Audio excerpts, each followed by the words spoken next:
नारायणं नमस्कृत्य नरं चैव नरोत्तमं देवीं सरस्वतीं व्यासं ततो जयमुदीरयेत्। सदाशिवसमारम्भां शङ्कराचार्यमध्यमाम् अस्मदाचार्यपर्यन्तां वन्दे गुरुपरम्पराम्। वसुदेवसुतं देवं कंसचाणूरमर्दनं देवकी परमानन्दं कृष्णं वन्दे जगद्गुरुं। नारायण। ओम। नवे अध्याय का पाठ करेंगे चौथे श्लोक से।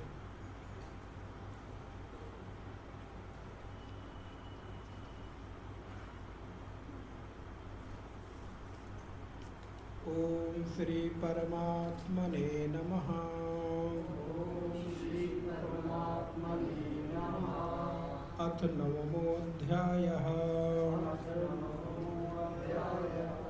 मया ततमिदं सर्वं जगदव्यक्तमूर्तिना मत्स्थानि सर्वभूतानि न चाहं ते स्वस्थितम् न च मत्स्थानि भूतानि पश्य मे योगमैश्वरम्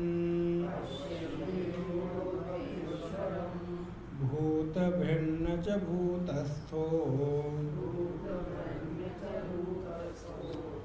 ममात्मा भूतभावनः यथाकाशस्थितो नित्यं वायुः सर्वत्र गोमहान् तथा सर्वाणि भूतानि मत्स्थानीत्युपधारय सर्वभूतानि कौन्तेय प्रकृतिं यान्ति मामिकाम्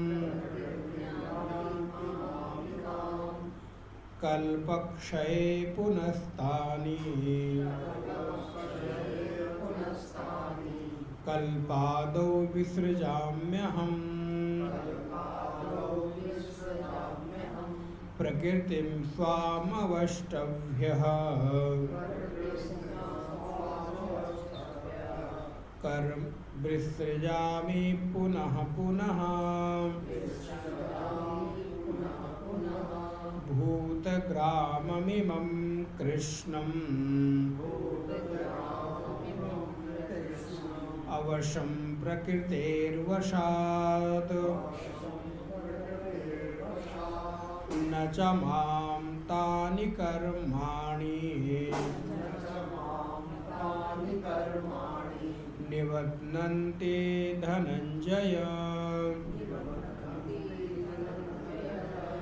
उदासीनवदासीनम्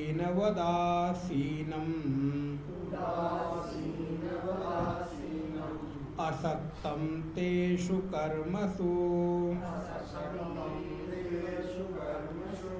मयाध्यक्षेण प्रकृतिः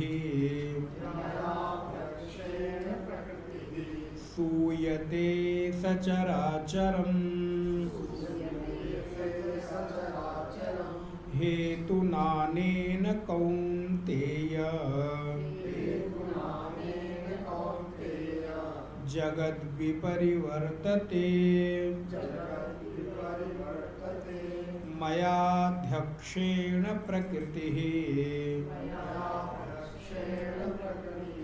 सूयते सचराचरम्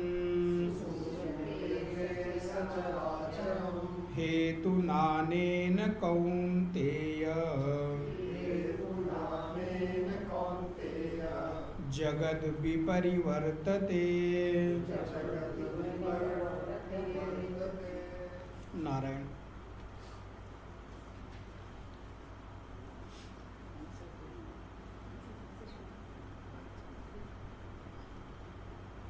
हम लोग पिछली कक्षा में देख रहे थे कि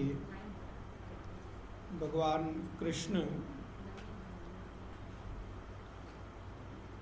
राज विद्या 9th चैप्टर राज विद्या राज गुह्य योग का ये जो अध्याय क्रम प्रारंभ किया, जहाँ पर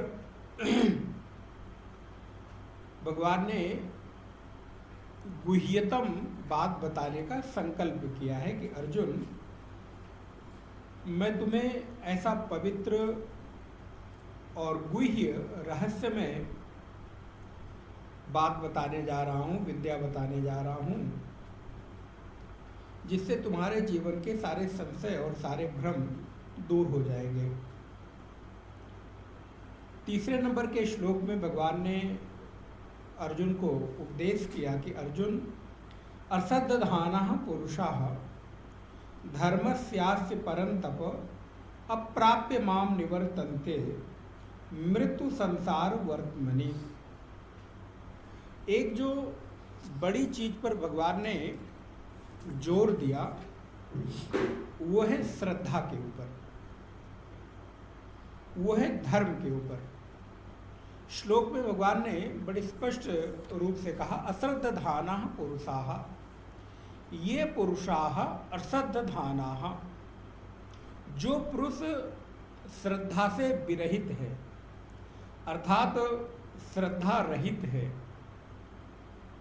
और गोस्वामी जी ने इसी बात को बड़ी सरल तरीके से एक पंक्ति लिखी, बड़े अच्छे भाव में। बोले, जे श्रद्धा संबल रहित। अब आप देखिए, मानो इसी श्लोक को ट्रांसलेट कर दिया हो। जे श्रद्धा संबल रहित नहीं संतन कर साथ, तिन कहूँ मानस अगम अति, जिन्हीं न प्रिय रघुनाथ। कृष्ण कह रहे हैं अश्रद्धाना पुरुषा, जो श्रद्धा से रहित है। गोस्वामी जी कह रहे हैं जे श्रद्धा संबल रहित। तो गोस्वामी जी ने मानो एक और शब्द हम लोगों को दे दिया, वो है श्रद्धा। और श्रद्धा को क्या दे बताया? बोले श्रद्धा संबल है। कितनी बड़ी बात। हमारे जीवन में यदि सब कुछ छूट जाए, सब कुछ मेरे जीवन से निकल जाए, किंतु यदि एक श्रद्धा का संबल, श्रद्धा का जो एक भरोसा है, श्रद्धा के ऊपर हमारी जो अटूट भावना है, अगर वो बनी रह जाए तो हमारे लिए कोई भी चीज़ अगम नहीं है, अर्थात अप्राप्य नहीं है। सब कुछ सहजता में प्राप्त हो जाता है यदि मेरे पास श्रद्धा रूपी पूंजी हो। इसको वेदांत की दृष्टि से अगर हम देखें तो श्रद्धा को संपत्ति बताई गई, श्रद्धा को पूंजी बताया गया। तत्वबोध में आप पढ़ेंगे तो 60 संपत्ति के अंतर्गत एक श्रद्धा भी आती है। श्रद्धा तो श्रद्धा हमारे जीवन में एक पूंजी है। तो अगर मेरे जीवन से सारी की सारी पूंजी टूट जाए, निकल जाए, सारी पूंजी हमारे जीवन से चली जाए, किंतु मेरे जीवन में यदि श्रद्धा की पूंजी बची रह जाए, भरोसे की पूंजी बची रह जाए, तो ऐसे व्यक्ति के लिए इस संसार में कोई भी चीज़ ऐसी नहीं है जो उसको मिले नहीं। इसलिए कृष्ण की बात पर बहुत गौर करने की आवश्यकता है कि अश्रद्धानाः पुरुषाः धर्मस्यास्य परन्तप, बोले जो श्रद्धा रहित हैं उनको हानि क्या हो जाती है? तो बोले अप्राप्य माम निवर्तन्ते, माम अप्राप्य, मैं उनके लिए अप्राप्य हूँ, प्राप्त करने योग्य कभी नहीं हो सकता। और बोले मैं ना मिलूँ तो चलो अच्छा कोई बात नहीं, उसके अलावा क्या हानि होती है, क्या नुकसान होता है? बोले मृत्यु संसार वर्तमनी, बार बार वो मृत्यु रूपी संसार में वर्तन करते रहते हैं, बार बार मृत्यु रूपी संसार में उनका जो आवागमन है वो लगा रहता है। तो श्रद्धा की पूंजी का जो एक बड़ा सदुपयोग है वो ये है कि मैं श्रद्धा के बल से अपने जीवन के आवागमन के चक्र को सदा सदा के लिए छुड़ा सकता हूँ। नहीं तो इस जीवन में ये परिस्थितियाँ कभी अनुकूल, कभी प्रतिकूल, कभी सुख, कभी दुख, कभी आना, कभी जाना, ये लगी रहेंगी। बोले कब तक लगी रहेंगी? बोले इनका कोई निश्चित समय नहीं है, अनंत कालों तक। क्योंकि इसके अलावा यहाँ इस मार्ग में कोई शॉर्टकट नहीं है। धर्म के मार्ग में आप पूजा पाठ में तो कई बार शॉर्टकट अपना लेते हो, मन नहीं है तो चलो एक दीपक जला के भी काम चला लिया, 11 माला जपते तो चलो आज एक ही माला कर लेते, कोई बात नहीं, काम चल जाएगा। तो दोनों अलग चीजें, धर्म का विषय अलग है और अध्यात्म का विषय बिल्कुल अलग है। तो धर्म के विषय में तो कई बार आप अपनी श्रद्धा के अनुसार पूजा को बड़ा और छोटा कर सकते हैं।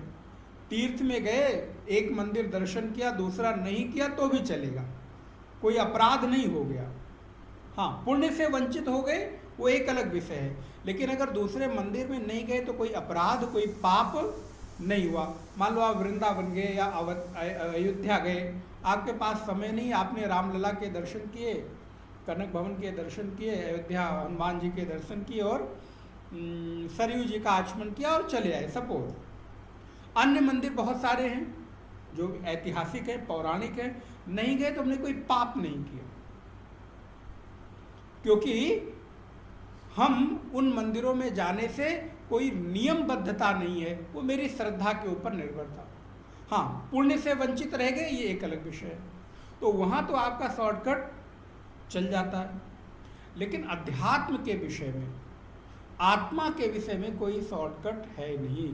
यहाँ तो आपको जो प्रोसेस है, श्रवण मनन निधिध्यासन, आत्म अनुसंधान, गुरु शुश्रूषा, सत्संग, स्वाध्याय, उसको तो करना ही पड़ेगा। इसलिए कृष्ण कहते हैं मृत्यु संसार वर्तमनी, वो उस संसार के आवागमन के चक्र में सदा सदा के लिए घूमते रहते हैं।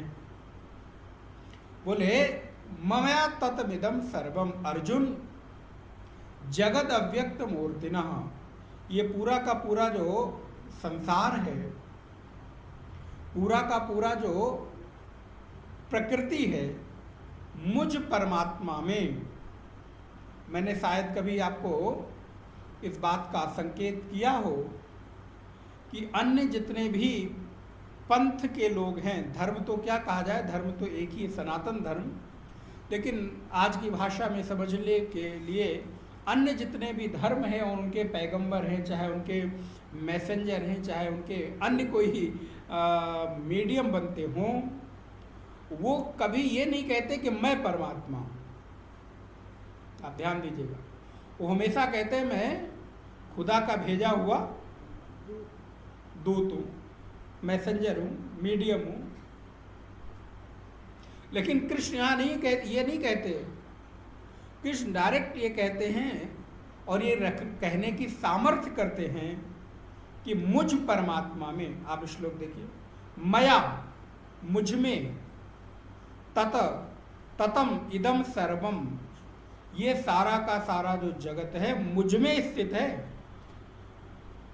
कोई दूसरा यहाँ नहीं है, किसी तीसरे की बात नहीं कर रहे हैं कि किसी के द्वारा मैं भेजा गया हूँ। बोले मैं स्वयं ही परमात्मा हूँ। ये बहुत बड़ी बात है। अन्य कोई शायद ये कहने की सामर्थ्य नहीं कर सकता कि मैं खुदा हूँ। आप विचार करके देखिए, शायद उसी दिन उसको अगर ऐसी कोई कहने की सामर्थ्य कर दे तो अगले दिन वो बचेगा कि नहीं बचेगा इसका कोई भरोसा। मैं स्वयं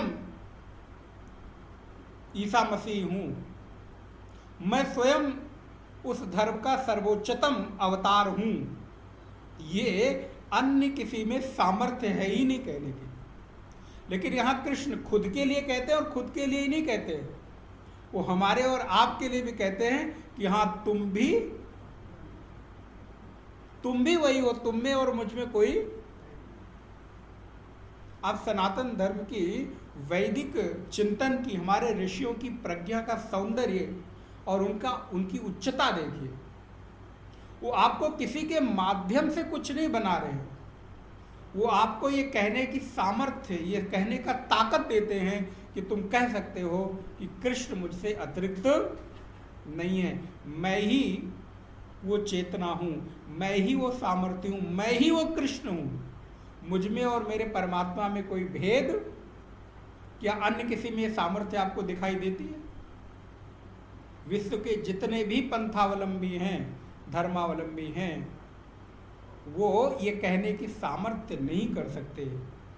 लेकिन कृष्ण ये कहते हैं मया, मुझ में ये सारा का सारा जो जगत है वो अव्यक्त रूप से स्थित है। मस्थानी सर्वभूतानि लेकिन न चाहम तेसु अवस्थितम। संभवतः इस श्लोक पर पिछली कक्षा में विस्तार से चर्चा हुई थी कि मैं के ऊपर ये इदम टिका हुआ है। ये मैं है तब ये इदम है। अगर ये इदम होकर मैं नहीं हो रहा है बल्कि मैं होकर इदम भाषित हो रहा है, ये बिल्कुल स्पष्ट है। अगर मैं नहीं है तो यहां पर और दूसरी कोई सत्ता इदम हो नहीं सकती। अगर आप हैं तो ही संसार है, तो ही ये दिखने वाला पूरा का पूरा विश्व प्रपंच आपके मैं की सत्ता पर भाषित हो रहा है। कृष्ण कहते हैं मुझ में ये पूरा का पूरा विश्व समाहित है, स्थित है, परिपूर्ण है, सब भूत मेरे अंतर्गत हैं, किंतु वास्तव में मैं उनमें नहीं हूं। ये कितनी बड़ी बात है। डिटैचमेंट की, अनासक्ति की चरम अवस्था है कि सब मुझ में तो हैं लेकिन मैं उसमें नहीं हूं। ये कब संभव है? जब आप इस स्तर पर पहुंच जाएं कि आप ये कहने की सामर्थ्य कर सकें कि हाँ, जितने भी लोग मुझे मानते हैं वो मेरे साथ जुड़े तो हैं लेकिन मैं किसी के साथ। आप सोचिए कितनी बड़ी, ये तो कृष्ण की बात पूरे यूनिवर्स के लिए हो रही है, लेकिन उसी बात को आप अपने छोटे से यूनिट के लिए, छोटी सी दुनिया, कृष्ण बड़ी दुनिया की बात कर रहे हैं, संपूर्ण दुनिया की बात कर रहे हैं, लेकिन वही कृष्ण की बात को आप अपनी छोटी सी दुनिया में अप्लाई कर सकते हैं कि सब मुझ में तो हैं लेकिन मैं। कितना सुंदर सूत्र है, सिंपल, और ये बिल्कुल सच हो सकता है। बिल्कुल आप इसको अनुभव कर सकते हैं कि सब आप में हो लेकिन आप किसी में। लेकिन हाँ, दूसरी और बात, ढिंढोरा भी पीटने की जरूरत नहीं, कहने की भी जरूरत नहीं है, क्योंकि कहेंगे तो शायद मामला थोड़ा गड़बड़ हो जाए।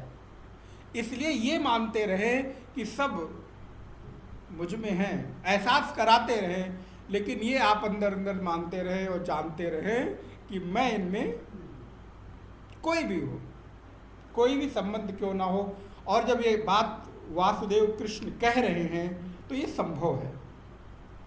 अगर ये संभव ना होता तो भगवान कभी इस बात को कहते ही नहीं। सारी दुनिया के लोग आपको माने, लेकिन आप सारी दुनिया को मानना शुरू करेंगे तो सारे उपद्रव, सारे दुख, सारे दुनिया की जो भी प्रतिकूलताएं हैं आपको भाषित होने लगेगी। उदाहरण के लिए इस दुनिया में कितनी सारी घटनाक्रम, इस दुनिया में कितने सारे परिस्थितियां घटित हो रही हैं, लेकिन आप कौन सी परिस्थिति से प्रभावित हो रहे हैं जिनको आपने अपना स्वीकार किया? पड़ोसी के घर में चोरी हो गई, मानव होने के नाते, पड़ोसी होने के नाते, एक अच्छा हृदय होने के नाते आप दुखी होते हैं, लेकिन क्या उसके दुख में और आपके दुख में अंतर होता है कि नहीं होता है? थोड़ी देर के लिए भले सिंपैथी देने के लिए आप भाईचारा निर्वहन करने के लिए, पड़ोसी होने के नाते व्यवहार निर्वहन करने के लिए आप चले गए, लेकिन लौट के आने के बाद आपका जीवन जैसा का तैसा है। हम इतने सारे लोग यहाँ बैठे हैं, आज ही इसी समय, इसी क्षण में कितने लोग जन्म ले रहे होंगे और कितने लोग मृत्यु को प्राप्त हो रहे होंगे। लाखों लोग एक ही समय में, जन्म भी हो रहा है और मृत्यु भी हो रहा है, लेकिन ना मैं उस जन्म से प्रसन्नता का अनुभव कर पा रहा हूँ और ना उस मृत्यु से दुख का अनुभव कर रहा हूँ। क्यों? क्योंकि उनका मेरे साथ कोई संबंध नहीं है। लेकिन यहीं अगर बैठे बैठे अगर हमारे मोबाइल पे भी कोई संदेश आ जाए जो मेरे जीवन से जुड़ा हुआ है, मेरे अपनों से जुड़ा हुआ है, जिनको मैं अपना मानता हूँ, तो अभी इसी क्षण बैठे हुए ये सत्संग का जो सुख है, सत्संग का जो आनंद है, वो तिरोहित हो जाएगा। फिर आपको जैसा संदेश मिलेगा उसके आधार पर सुख अथवा दुख, इन दोनों की अनुभूति आप करने लगेंगे। इसलिए कृष्ण जब कहते हैं कि सब मुझ में है, मैं किसी में नहीं हूँ, तो कहने का तात्पर्य है कि सब मेरे से प्रभावित तो होते हैं, लेकिन मैं कभी किसी से प्रभावित नहीं होता। इसीलिए आगे चलकर भगवान कहेंगे, ना दत्ते कस्यचित् पापम ना चैव सुकृतम विभु। अर्जुन, मैं ना किसी को पुण्य देता हूँ और ना किसी का पाप लेता हूँ, क्योंकि मैं किसी को, थोड़ी कठोर बात हो रही है, हमको लगता है भगवान सबको अपना मानते हैं, बिल्कुल मानते हैं, भरोसा रखिएगा, लेकिन वो अंदर अंदर जानते हैं कि मैं किसी को अपना, सब मुझ में केवल भाषित हो रहे हैं, सब अपने कर्म और गति के अनुसार वर्तन कर रहे हैं। तो मत्स्थानि सर्वभूतानि ना चाहम तेषु अवस्थितः न च मत्स्थानि भूतानि पश्य में योगम ऐश्वरम। उसी बात को थोड़ा आगे बढ़ाते हैं, न च मत्स्थानि भूतानि पश्य में योगम ऐश्वरम। अब पुनः उल्टी बात कर रहे हैं, आप देखिए, वो सारे के सारे भूत जितने हैं, न च मत्स्थानि, मुझ में नहीं है, लेकिन पश्य में योगम ऐश्वरम। अर्जुन, ये मेरा ऐश्वर्य देखो, मेरा योग देखो, मुझ में न होते हुए भी। यहाँ पर जब ये कह रहे हैं तो भगवान झूठ नहीं बोल रहे, भगवान किसी भी प्रकार का आवरण नहीं ओढ़ रहे, बल्कि इसके कहने का तात्पर्य है कि ये सब माया के कारण मुझ में भाषित हो रहे हैं। ये मेरा योग देखो, और यही तो योग माया है। ये योग देखो, मेरा ये ऐश्वर्य देखो कि ये सब मुझ में है नहीं, लेकिन भाषित मुझ में ही हो रहे हैं। किसके कारण? बोले योग के कारण, ये मेरे ऐश्वर्य के कारण। भूत भिन्न च भूतस्थो ममात्मा भूत भावना। ये सारे के सारे जितने भी भूत भिन्न है, भूतों का समूह है, पंचभूतात्मक के जो संसार है। न च भूतस्थो, ये भूत मुझ में कोई भी स्थित, कोई भी भूत मुझ में कोई स्थित नहीं है। ममात्मा भूत भावना, वास्तव में मम आत्मा भूत भावना, मेरी जो आत्मा है वास्तव में वो भूतों में स्थित नहीं है। वैसे ही इसका उदाहरण मनोरंजन के लिए जब हम पहले सिनेमा हॉल में जाते थे तो इसका उदाहरण बहुत क्लासिकल उदाहरण है ये। पर्दे पर दिखाई देने वाला जितना भी चित्र था वो कुछ भी पर्दे में होता नहीं है। क्या पर्दे में होता है? क्या पर्दे में आग लगी होती है? क्या पर्दे में कुआं खुदा होता है? क्या पर्दे में किसी भी प्रकार से जो भिखारी है वो भीख मांग रहा होता है? कदापि नहीं। लेकिन पर्दे में दिखता सब कुछ है। तो ये संसार भी एक रंगमंच की तरह है। दिख सब कुछ कृष्ण रूपी पर्दे में है। दिखाई तो सब दे रहा है कि कृष्ण की आत्मा पर, क्योंकि कृष्ण की आत्मा उस चेतना पूरे संसार में व्याप्त है, तो उसी पर ये सारे के सारे चित्र चल रहे हैं, क्रम से चल रहे हैं, टूटता नहीं है।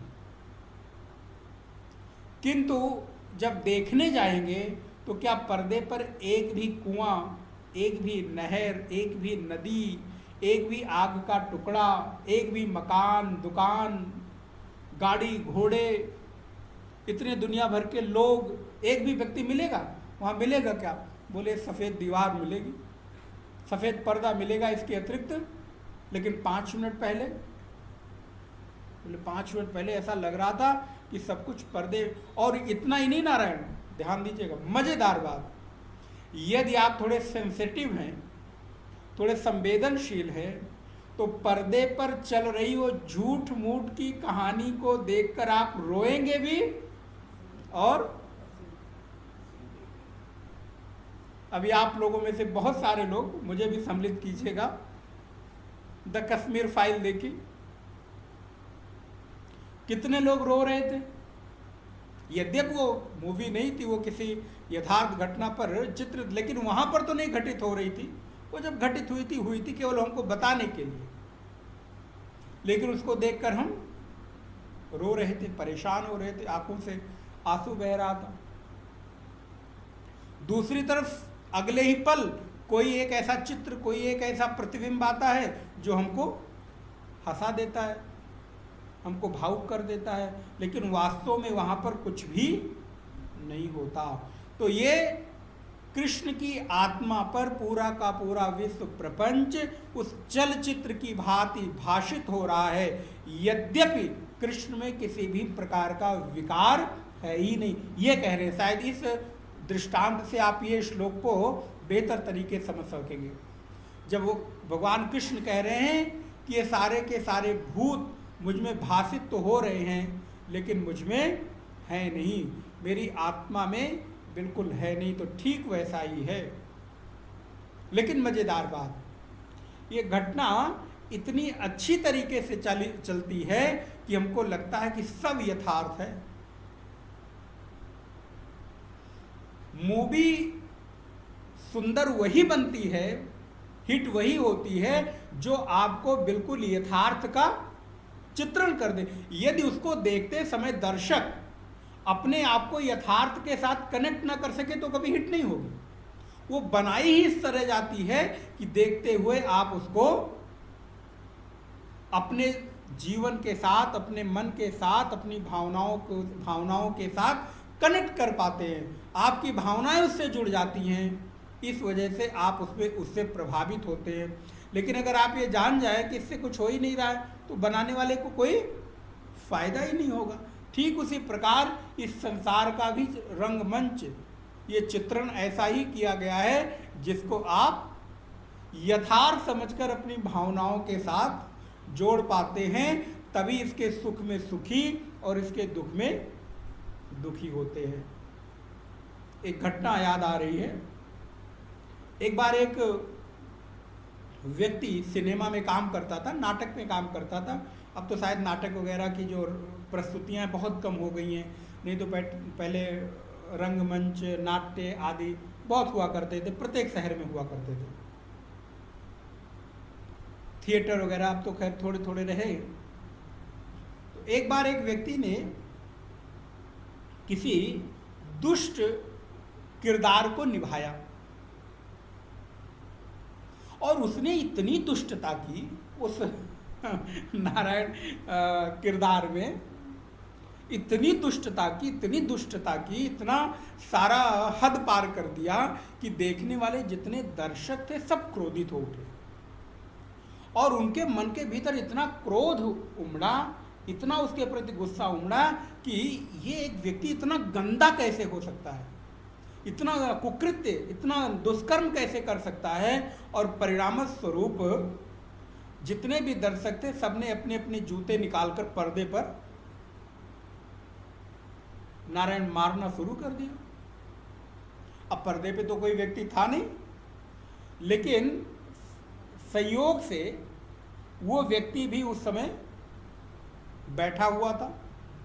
और जब पूरा रंगमंच वो कार्यक्रम पूरा हो गया तो व्यक्ति स्टेज पर आया, माइक हाथ में लिया, हाथ जोड़ा और सबका आभार व्यक्त करते हुए जितने जूते वो उठा सकता था उन जूतों को उठाकर अपने सिर पर रख लिया और सभी दर्शकों का आभार व्यक्त किया कि आज मैंने जो प्रस्तुति दी, जो मैंने किरदार निभाया, मुझे लगता है कि आज मैं अपने किरदार में सफल हो गया।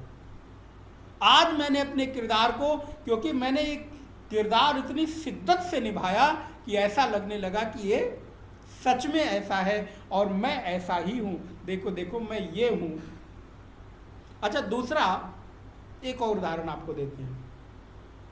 किसी पिक्चर में आप देखते हैं कोई बहुत बड़ा हीरो है, वो भिखारी का रोल करता है और आपको देख के लगता हाँ सच में ये भिखारी हो गया। लेकिन जो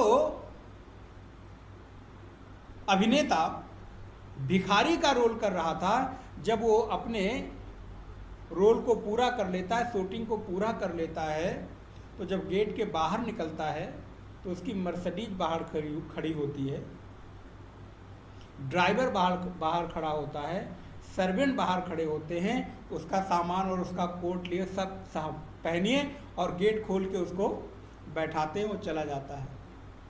अब अगर कोई व्यक्ति पिक्चर में किए गए उसके अभिनय को देखकर समझ ले कि ये सच में अधिकारी है, सच में ये भिखारी है, तो क्या वो सच में भिखारी हो गया? वो केवल उसका अभिनय था, रोल था, वो भिखारी नहीं है, उसका यथार्थ स्वरूप पर्दे के बाहर है। या कई बार हम देखते हैं बहुत अदना सा व्यक्ति, उसको हम उस अभिनेता के बॉस के रूप में बैठा देते हैं, अधिकारी के रूप में बैठा देते हैं, नेता के रूप में बैठा देते हैं। यथार्थ में उस आदमी के पास अपने घर में खाने के लिए, और आए दिन आप लोग कहानियां पढ़ते रहते हैं कि पिक्चरों में इतना किरदार किया और ये किया और आज उनके पास खाने के लिए पैसे नहीं है, लेकिन उस अभिनय में बड़ा अधिकारी बना है, बड़ा नेता बना, अरबों खरबों की उसके पास प्रॉपर्टी है, नौकर चाकर हैं। लेकिन जब वो बेचारा शूटिंग करके बाहर निकलता है तो उसके पास अपने घर जाने के लिए गाड़ी भी नहीं होती, ऑटो पकड़कर वो, और अब अभिनय किसका कर रहा था? अरबपति का, खरबपति का, करोड़पति का। और घर जाने के लिए ऑटो पकड़ के 10 रुपये रिक्शे में देकर तब वो घर पहुंचता है। अब आप बताइए, अगर कोई व्यक्ति उस अभिनय वाले व्यक्ति को देखकर उसको सच मान ले तो उसके यथार्थ के जीवन के साथ कितना हास्यास्पद बात होगी। उसका यथार्थ क्या है? वो जानता है कि मैं पर्दे में केवल करोड़पति बना हूँ, अधिकारी बना हूँ, नेता बना हूँ, या जिस अभिनेता के ऊपर मैं बॉस बना हूँ, असल में मैं जानता हूँ कि ये मेरा बॉस है। ये जब 2 रोटी देगा, महीने की तनख्वाह देगा तो मैं रोटी खा सकूंगा। वो जानता है, अभिनय करते हुए इस बात का उसको सतत भान रहता है। कोई बड़े व्यक्ति को भिखारी का रोल करते हुए सतत ये भान रहता है कि मैं भिखारी हूँ। ठीक इसी प्रकार इसको हमारे अपने जीवन से भी जोड़ें।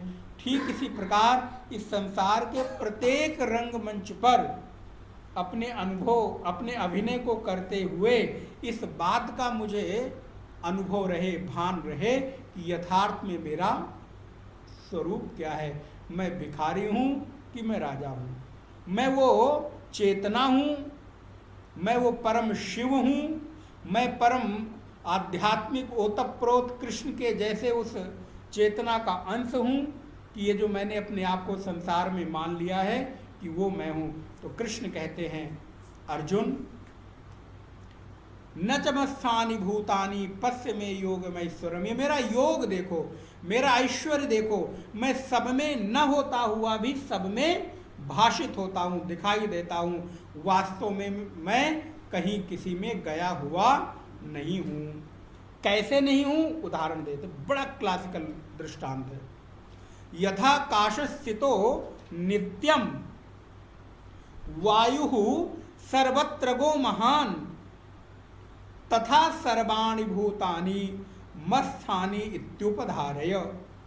जैसे यथा, यथा माने जैसे, आकाश माने आकाश मंडल, स्थितो नित्यम, जैसे आकाश से उत्पन्न सर्वत्र विचरने वाला जो वायु है वो कहाँ स्थित रहता है? बोले सर्वत्रगो महान, वो जो वायु है सर्वत्र आकाश में ही विचरण करता रहता है। वैसे ही, तथा माने वैसे ही, सर्वाणि भूतानि मत्स्थानि इत्युपधारय, मेरे द्वारा उत्पन्न होने से संपूर्ण जो चराचर जगत है, संपूर्ण जो प्राणी है, मुझ में वो स्थित हैं।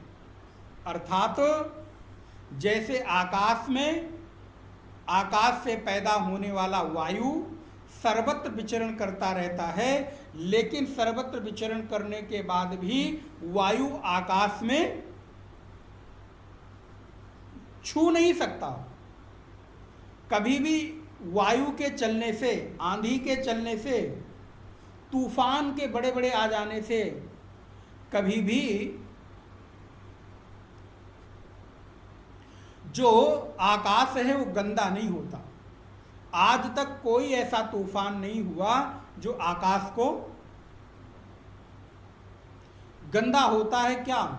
बोले आपके वायु में ही जो धूल के कण आ जाते हैं, तो उन धूल के कणों के गंदा होने से मुझे लगता है आकाश गंदा हो गया। बोले आकाश कभी गंदा नहीं, वो तो सर्वत्र स्वच्छ और निर्मल है। आकाश क्यों गंदा नहीं होता? क्योंकि आकाश का एक स्वभाव है, कभी भी उसमें कोई भी वस्तु, कोई भी द्रव्य चिपक, तो जिसमें कभी कोई वस्तु चिपक नहीं सकता वो गंदा कैसे होगा? इसलिए धूल में, आंधी में, तूफान में, हवा में इतनी सामर्थ्य नहीं कि वो आकाश को गंदा कर सके। ठीक उसी प्रकार अर्जुन, मुझ चेतना में किसी को पकड़ने का, किसी को संश्लिष्ट करने का, किसी के साथ चिपकने का स्वभाव ही नहीं है। इसलिए कोई भी प्राणी, कोई भी भूत मुझ में कभी चिपक नहीं सकता, मुझ में कभी भी आ नहीं सकता। होने का भ्रम हो सकता है। वैसे ही जैसे भी लू चल रही है, आंधी चल रही है, तो हमें लगता है कि वायु ने आकाश को गंदा कर दिया है, वायु ने आकाश को ढक लिया है। यथार्थ में कभी आकाश को वायु ढक नहीं सकता। ठीक उसी प्रकार जो चेतना है उसको भूत, ये प्राणी, ये जीव कभी भी ढक नहीं सकते। जैसे आप एक उदाहरण सुनते हैं, ठंडी के महीने में कोहरा जब रहता है तो सूर्य के दर्शन, अब देखो मुझे भी कहना पड़ रहा है, लेकिन क्या ये बताइए बिना सूर्य के निकले आप ये कह सकते हो कि कोहरा है? तब तक आप, जब तक सूर्य भगवान के दर्शन ना हो तब तक आप रात्रि है ये कहते रहोगे। लेकिन सूर्य के निकलने के बाद ही सवेरा हुआ है आप ये कहते हो, और सूर्य के निकलने के बाद भी सूर्य को ये ब्लेम करते हो कि देखो देखो आज सूर्य के दर्शन। बताओ, सूर्य के दर्शन आकाश में हो रहे हैं तो ही आप दिन का अनुभव कर पा रहे हो, और सूर्य के होके भी आप सूर्य को कह रहे हो कि सूर्य नहीं निकला। दोष किसका है? बोले दोष हमारी आंखों का है कि जो हम सूर्य को नहीं देख पा रहे हैं।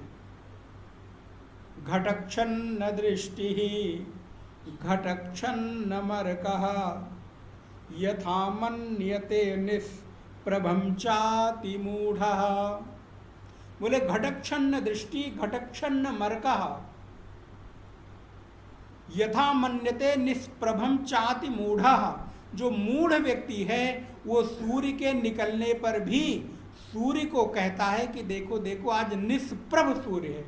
अरे सूर्य निकला है तो कभी निष्प्रभ हो नहीं सकता, कभी सूर्य की किरणों को कोई ढक नहीं सकता। वो तो कोहरे ने मेरी आंखों को ढक लिया है जो सूर्य को हम देख नहीं पा रहे हैं, इसलिए कोहरे का ब्लेम हम सूर्य के ऊपर कर रहे हैं। ठीक उसी प्रकार उस चेतना को कभी कोई ढक नहीं सकता, किंतु चेतना को न देख पाने के कारण हम उस चेतना पर ब्लेम करते हैं कि देखो चारों तरफ उस चेतना को जीव ने, प्रकृति ने, प्राणियों ने ढक लिया है। अर्जुन, मुझे कभी कोई ढक नहीं सकता, मुझ में कभी कोई भाषित नहीं हो सकता। सर्वभूतानि कौन्तेय प्रकृतिम यान्ति मामिकाम कल्पक्षये पुनस्तानि कल्पादो विसृजाम्यहम्। बड़ी अद्भुत बात करते हैं। हे अर्जुन, जब सारे भूत, हे कौन्तेय संबोधन है, हे कुंती पुत्र अर्जुन, सर्वभूतानि सारे भूत प्रकृतिम यान्ति मामिकाम, सारे भूत जब प्रकृति में जाकर लीन हो जाते हैं, प्रकृति को प्राप्त हो जाते हैं, तब पुनः मैं क्या करता हूं?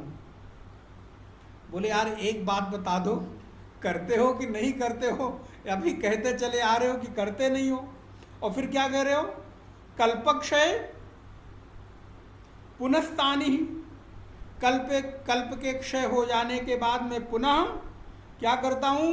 बोले कल्पादो विसृजाम्यहम्, मैं पुनः कल्पों के आदि में उनकी रचना करता हूं। बोले आप रचना करते हो, भी कह रहे हो कि आप तो उसमें होते नहीं हो। बोले मेरे होने, रचना का तात्पर्य है कि मेरे होने भर से ये सृष्टि भाषित होने लगती है। इसलिए वेदांत में ये सिद्धांत है, आप स्मरण रखिएगा, प्रकृति कभी मरती और पैदा नहीं होती। क्या होती है? राइट, प्रकृति व्यक्त और अव्यक्त होती है।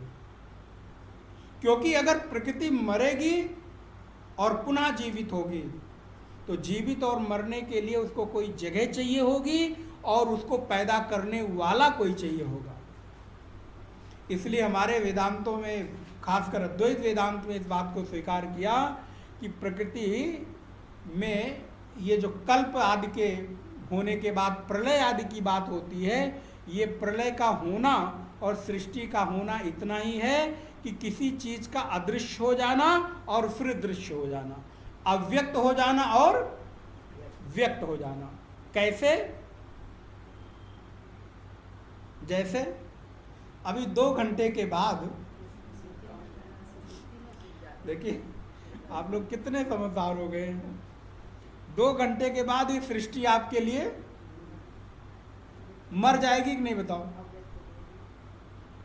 अव्यक्त हो गई, छुप गई, नहीं रही, और पुनः 3 बजे, 4 बजे, 5 बजे, 8 बजे, जितने बजे आप उठते हैं,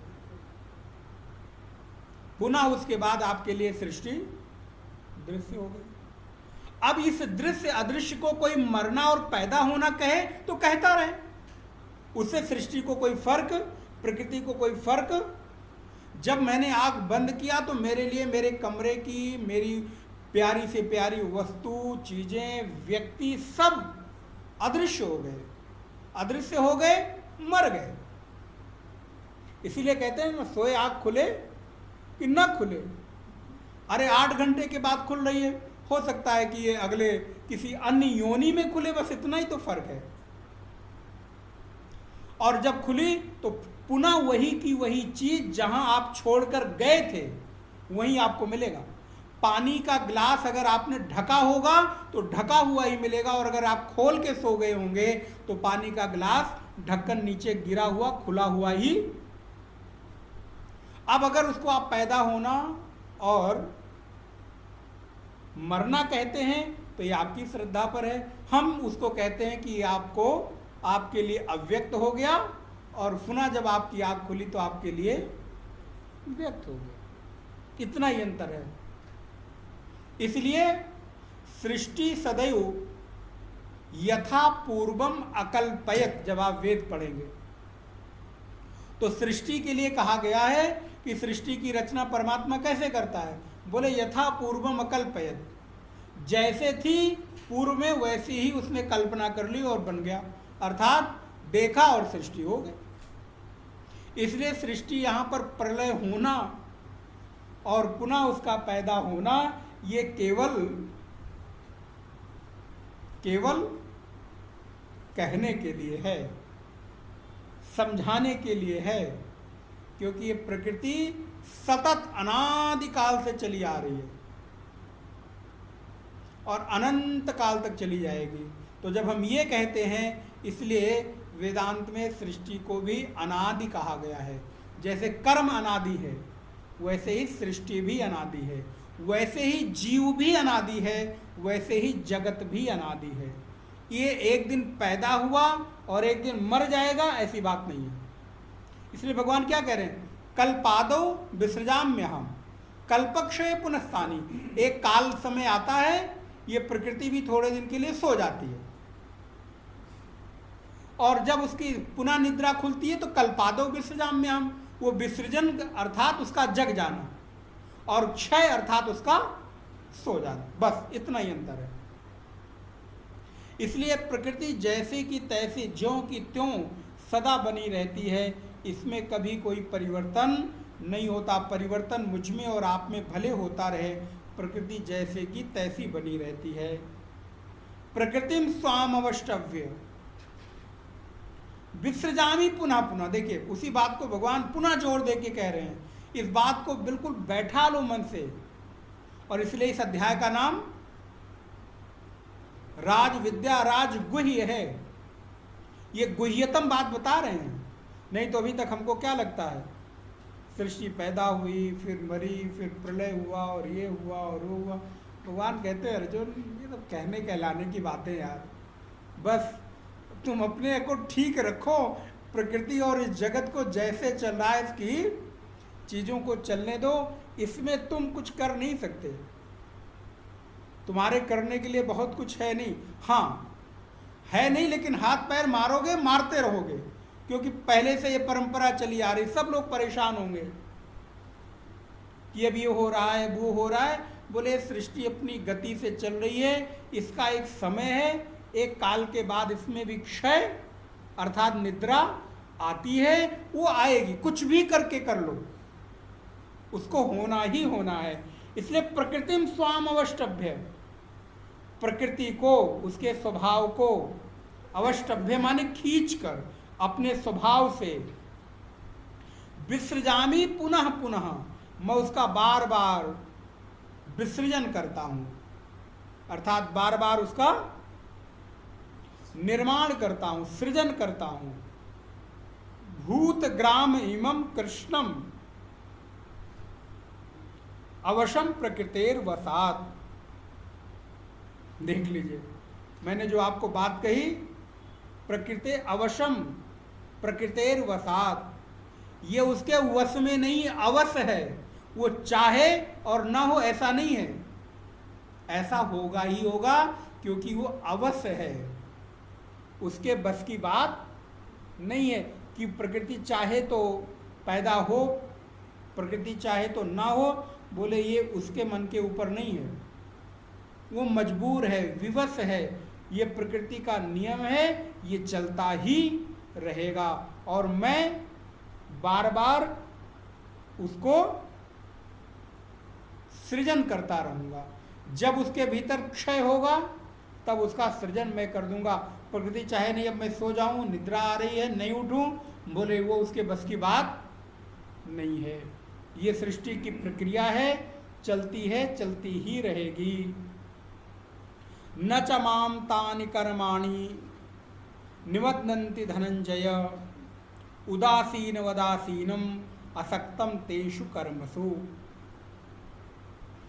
भगवान कहते हैं अर्जुन, न च माम तानि कर्माणि निबध्नन्ति धनंजया, इतना कर्म करते हुए भी धनंजय मैं उनसे बंधता नहीं हूँ। उन कर्मों में मेरी कोई आसक्ति नहीं होती है, अपितु उदासीन। जैसे आप अपनी छत पे बैठे हों और आपके नीचे सड़क जा रही हो, सड़क पर नाना प्रकार के वाहन गुजरते रहते हैं, तो जब वो वाहन गुजरते हैं तो क्या आप उनसे आसक्त होते हैं? आप उदासीन होकर बैठे, बल्कि एंजॉय कर रहे हैं। अरे वाह, अच्छा अब ये गाड़ी निकली, अच्छा अब ये मॉडल आ गया, ये रंग आ गया, इसमें ये बैठ के जा रहे हैं। उस आने जाने वाली चीज़ों को आप देखकर उससे आसक्त नहीं हो रहे हैं, उसको देखकर एंजॉय कर रहे हैं। बोले भगवान वैसा, भगवान भी कह रहे हैं कि मैं इनको रचता तो जरूर हूँ, लेकिन कभी भी इन कर्मों से आसक्त नहीं होता, मैं उनसे उदासीन रहता हूँ, दूर होकर बैठकर देखता रहता हूँ। उदासीन वदासीनम असक्तम तेषु कर्मसु, वो कितने भी घोर कर्म क्यों ना हो अर्जुन, मैं किसी भी घोर से घोर कर्म में बंधता नहीं हूँ। तो ये कम से कम भगवान से एक बात हमको सीख लेनी चाहिए। जब भगवान किसी कर्म से नहीं बंध रहे हैं तो भैया तुम काहे बंधते हो? बोले नहीं महाराज, हम बिना बंधे मेरा काम चलेगा नहीं, मुझे तो बंधना ही पड़ेगा। बोले नहीं, प्रकृति को अपनी गति से चलने दो, आप उसमें बंधो मत। जब हमारे स्वामी नहीं बंध रहे हैं तो मैं क्यों बंधूं? उन्हीं का जब अनुकरण करना है तो इतने बड़े से बड़े, बताइए, हम तो एक छोटा सा कोई कर्म करते हैं, छोटा सा घर बनाते हैं, छोटी सी कोई चीज़ करते हैं, भगवान ने तो इतना बड़ा। अच्छा सोचो, अगर वो बंध गए हो तो इसको अपना मान लेते और हम लोगों को ना देते तो हम लोग क्या करते बताइए? लेकिन भगवान की उदारता देखो, भगवान की उदासीनता देखिए, सब कुछ बनाकर सब कुछ हमारे उपभोग के लिए छोड़ दिया उन्होंने, और कभी पूछने भी नहीं आते यार ये मेरी चीज़ें कैसे उपयोग कर रहे हो। तो जब वो नहीं पूछने आ रहे हैं तो कम से कम मेरा तो दायित्व बनता है कि उनकी दी हुई चीज़ को ठीक ठीक ज़रूरत तक ही प्रयोग करूं। अगर हमारे यहाँ कोई किराएदार रहे मान लो, और घर का मकान मालिक इतना सुंदर और अच्छा हो कि मकान मालिक से कभी पूछने न जाए भाई क्या कर रहे हो, नहीं कर रहे हो, बिजली कितनी जला रहे हो, कील कहाँ गाड़ रहे हो, और जो भी चीज़ें हैं, तो कम से कम जो उस मकान में रह रहा है उसको तो इतनी बुद्धि होनी चाहिए कि भाई जिसके घर में रह रहा हूँ उसको सुरक्षित ठीक ठीक रखूँ। वैसे ही भगवान जब पूछने नहीं आते, भगवान का घर है, जगत भगवान का, और हमको रहने के लिए दे दिया, किराए पे दिया है। भी ध्यान रखिएगा, आप किराए के रूप में अपनी एक एक श्वास प्रश्वास चुकता कर रहे हो, तब आपको एक किराए का घर मिला है रहने के लिए। अपने एक एक कर्म आप चुकता कर रहे हो, तब आपको ये संसार रूपी घर किराए पर मिला है रहने के लिए, ये फ्री में नहीं मिला है। लेकिन किराया देते हुए भी वो आपका, जैसे किराएदार किराया देता है लेकिन मकान मालिक का घर मकान मालिक का ही होता है, किराएदार का, वैसे ही ये संसार भी, ये जगत भी।